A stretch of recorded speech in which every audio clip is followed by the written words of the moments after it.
Isang high-value individual na pinaghihinalaang sangkot sa iligal na gawain ang nakumpiskahan ng mahigit 300,000 pisong halaga ng iligal na droga sa barangay San Francisco, San Pablo City, Laguna. Patrolwoman Priscel Urbano sa report. Isang individual na hinihinalang sangkot sa iligal na droga ang naaresto sa ikinasang bypass operation ng Provincial Drug Enforcement Unit at San Pablo Component City Police Station sa Barangay San Francisco, San Pablo City, Laguna. Kinilala ang suspect na si alias Leo, residente ng nasabing lugar. Nadakip ang suspect matapos magbenta ng hinihinalang shabu sa isang operatibang nagpanggap bilang pusher buyer.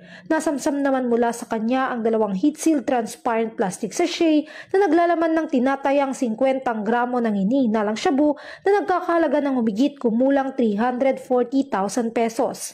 Na-recover din ang buy-bus money na isang 1,000 peso bill, isang 100 peso bill at isang Android phone Tecno Spark na posibleng ginamit sa iligal na transaksyon. Nasa kustodiya ng San Pablo Component City Police Station ang suspect habang inihahanda ang mga kasong isasampa laban sa kanya sa ilalim ng Republic Act 9165 o Comprehensive Dangerous Drugs Act of 2002.